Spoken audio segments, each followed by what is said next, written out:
Hey there, Angular folks, and welcome back. Host directives are useful for adding behavior to components. But what about components created dynamically with CDK portals? Well, in Angular 22, Component Portal can do that too. Let's look at an example.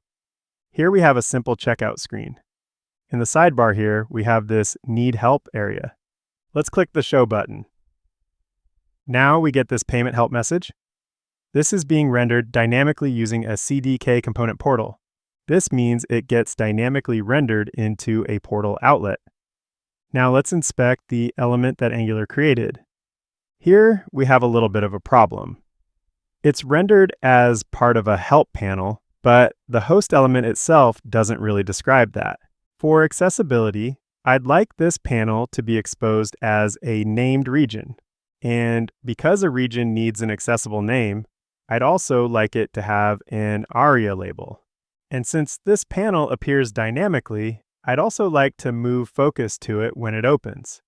Because when content appears dynamically, keyboard and assistive technology users need a clear signal that something changed. So we need to do some stuff here, but we also have another version too.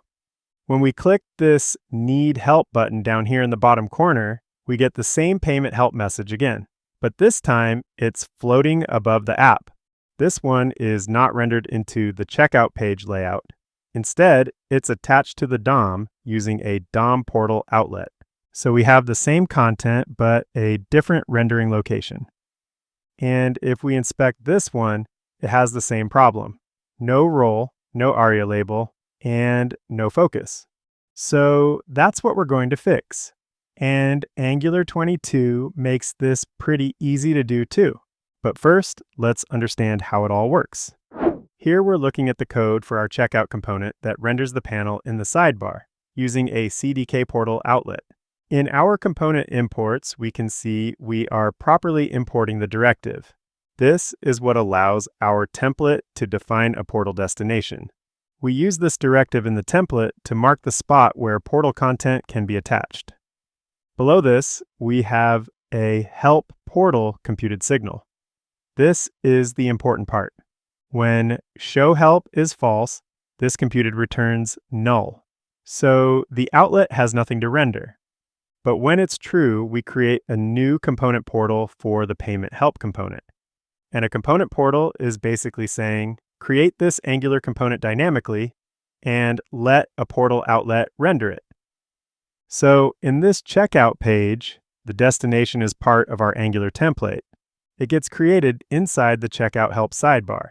Now, let's look at the support launcher component TypeScript. This component controls the floating Need Help button in the bottom corner.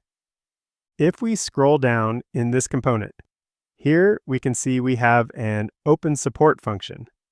This is where the floating panel is created.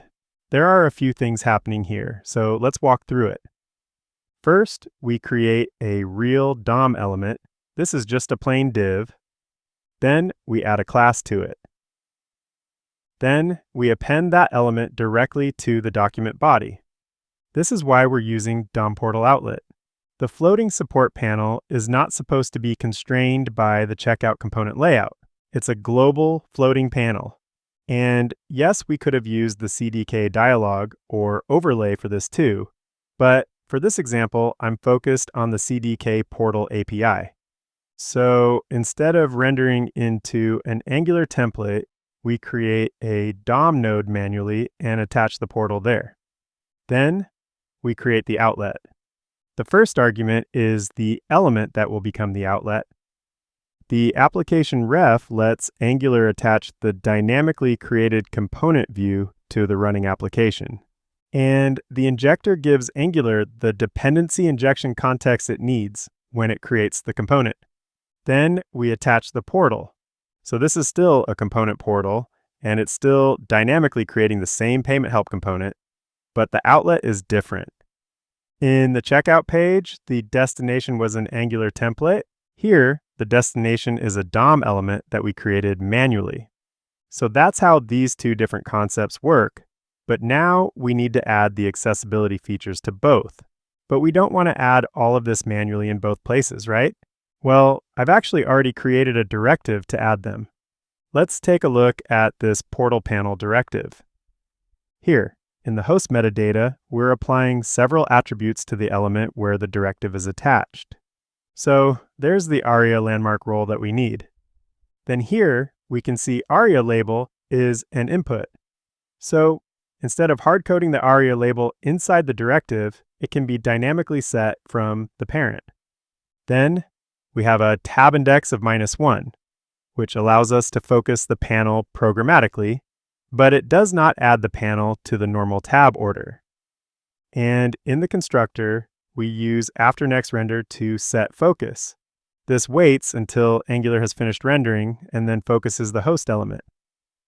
Okay, great. So this adds all of the functionality we need, but we're dynamically creating the help component in a component portal and in a DomPortalOutlet, so how can we add everything we need? Well, in Angular 22, Component Portal now supports a Directives option.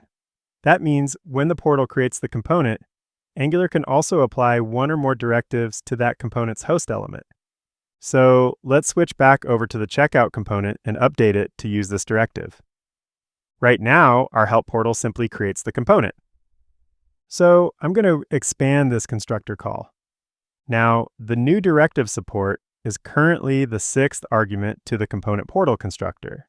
So we need to pass through the earlier optional arguments to get to it. First, let's add null for the view container ref. Then let's add null for the custom injector. Next, let's add null for projectable nodes. Then let's add undefined for the bindings argument. Okay, finally we can add the new directives array. Inside this array, we can pass directives that should be applied to the dynamically created component. In the simplest case, this could just be the directive type. But we also need to configure the directive's ARIA label input, so we'll pass an object. The type tells Angular which directive to apply. So now, when the payment help component is created, Angular will also apply portal panel directive to the component host. But we still need to pass the ARIA label. So inside this object, I'll add a bindings array. In here, I'll use the input binding method. The first argument is the name of the directive input. And the second argument is a function that returns the value for that input. So now, the checkout help panel will get a specific accessible label. One thing to notice here, we're not changing payment help component. That component doesn't know anything about role, ARIA label, tabindex, or focus. All of that behavior is being attached from the outside at the moment the portal creates the component. That's the real benefit here. Now let's copy all this and then switch over to the support launcher component. Here we have almost the same portal creation. So I'll just paste it in. Then I need to import the portal panel directive, as well as the input binding function. And finally, I just need to update the ARIA label to be a little different because this help panel is being rendered in a different context. Other than that, the content is the same, the component is the same, and the directive is the same. But the portal can configure that directive differently based on where the component is being rendered. Now let's save this and let's go back to the browser. Everything looks the same to start, and that's good. Now let's click the Show button in the Checkout Help area, and now the Payment Help panel appears again. But this time we can clearly see that the panel received focus because of this blue outline. Now let's inspect this component again. Nice. Now we have the role and the ARIA label. We also have the tabindex of -1, too. So the inline help panel is fixed. What about the floating help panel? Again, the floating panel appears, and we can see the blue focus outline right away. And when we inspect it, we can see the same host level behavior. We have the role ARIA label and tabindex.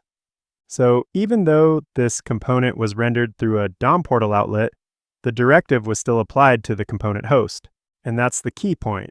The portal now carries the directive configuration with it. So whichever outlet creates the component, that host directive can be applied.